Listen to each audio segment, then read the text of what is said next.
The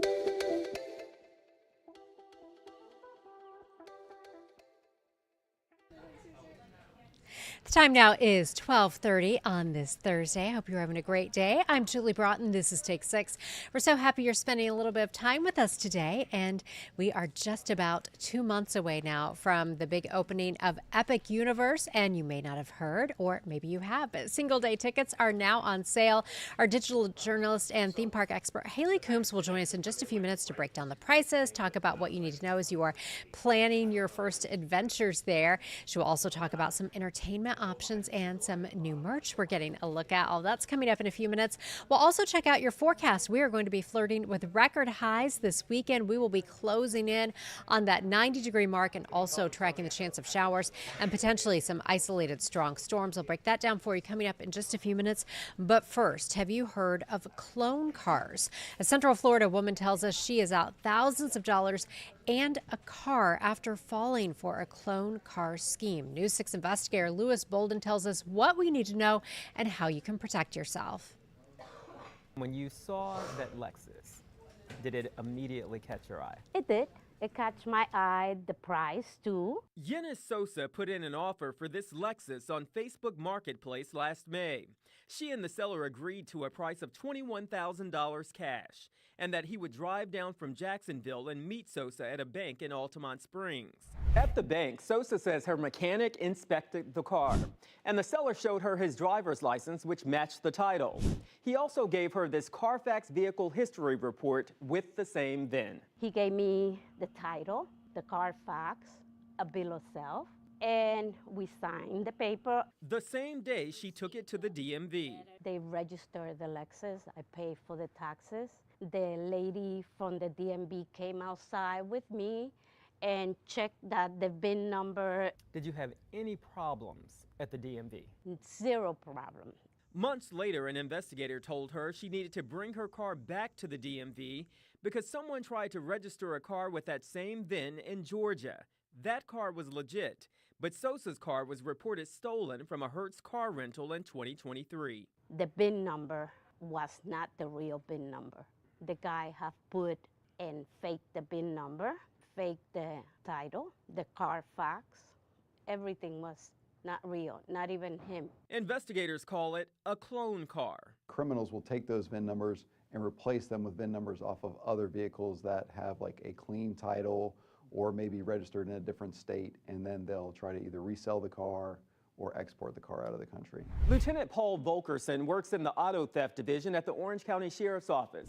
He says his department confiscates around 30 to 40 clone cars a year. That's in Orange County alone. That is fraudulent VIN number right there. How do they even get to that? So in order to get this out, they'll pop the windshield out. Usually the suspects will pop the windshield out, remove the true vehicle identification number plate, put the fraudulent one in, put the windshield back on, and then it makes it even harder to tell that it was removed and replaced. Lieutenant Volkerson says it's hard to spot the fakes because the crooks also change the sticker in the door that has the VIN.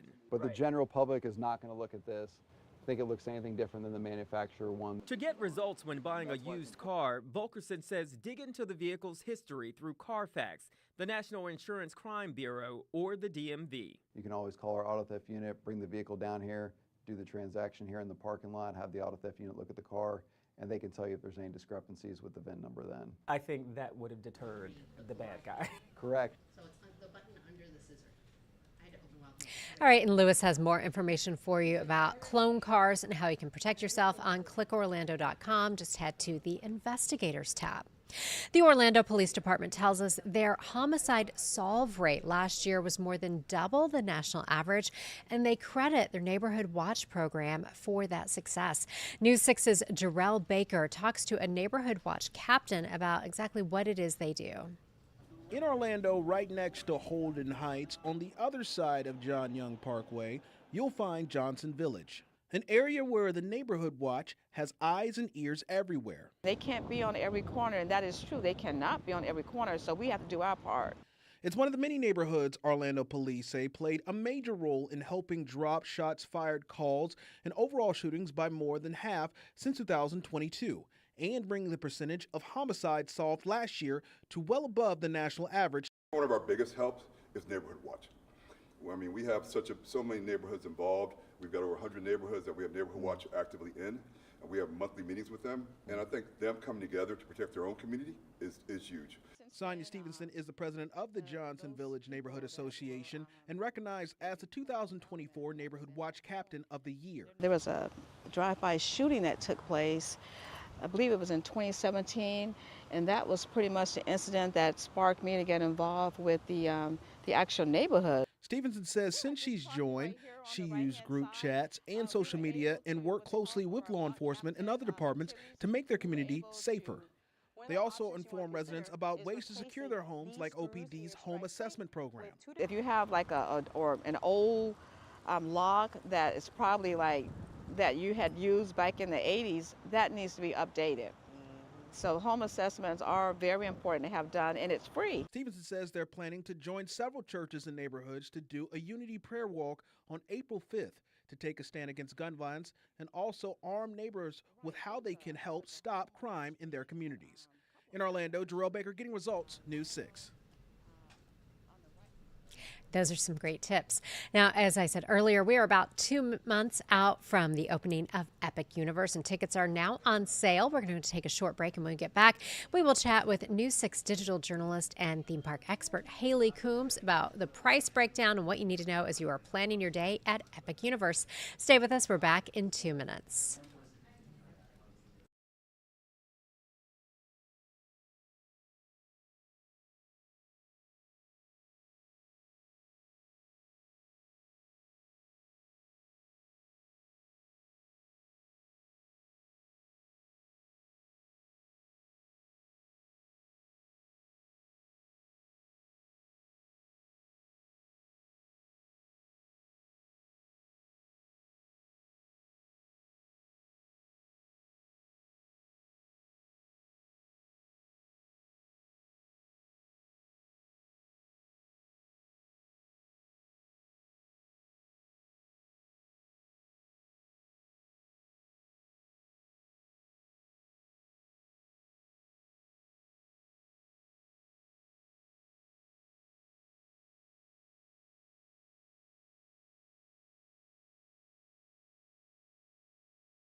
Welcome back to Take 6 here at 12:38. If you were watching us on YouTube, you were looking at that beautiful shot from Daytona Beach, and you probably noticed how crowded it is. A lot of schools already on spring break. A lot more schools are going on spring break next week. So we'll talk more about your forecast and some near 90-degree readings in the picture as we head through the weekend coming up in just a few minutes. But first, we are getting really close to the opening of Epic Universe. I feel like we've been talking about for so long, and it is almost here.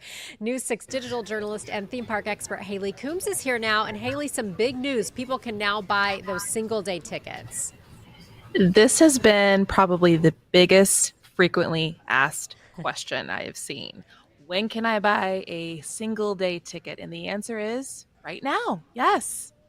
And so you can buy those tickets now. There's some different price breakdowns for those. And I think the Epic Universe opens May 22nd. You can now buy tickets, starting like June 1st-ish?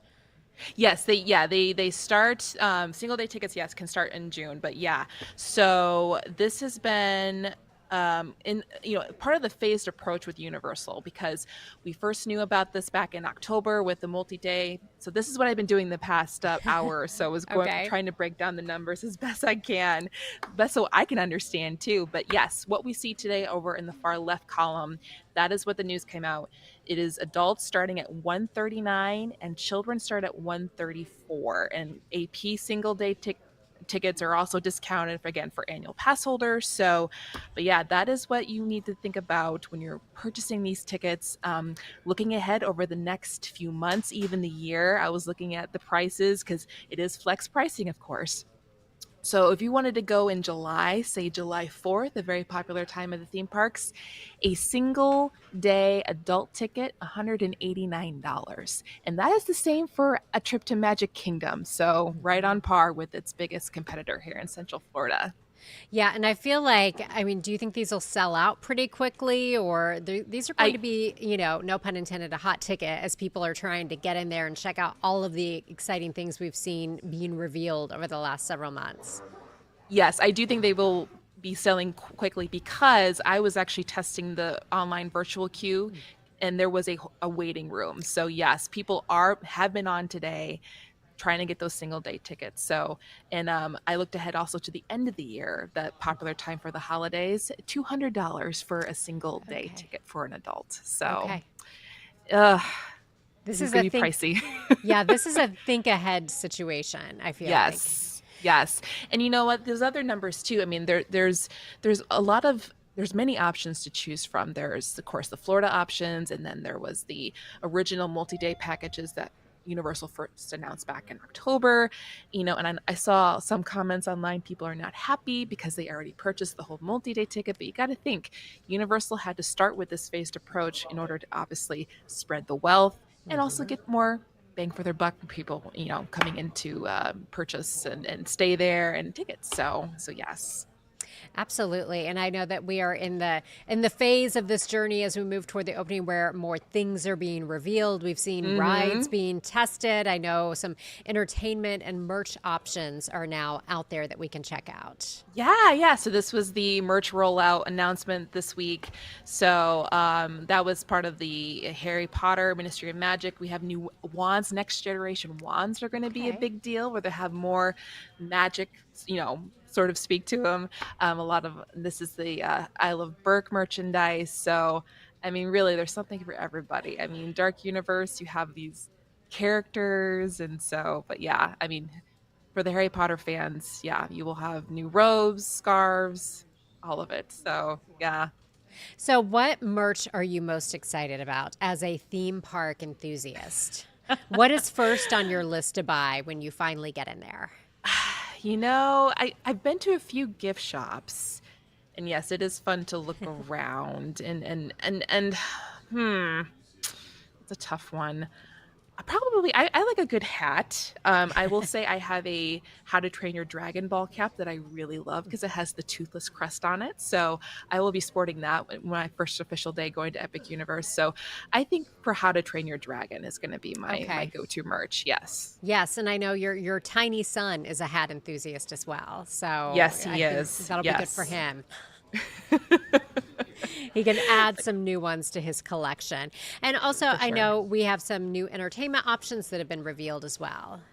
Yeah, so they did a deep dive this week on the Universal podcast to talk about some of the, large scale theater, because we're going to have this now with the Ministry of Magic, the first dedicated Harry Potter large scale theater. It's going to be called Cirque. Sorry, I needed to get the name correctly. Cirque Arachnue.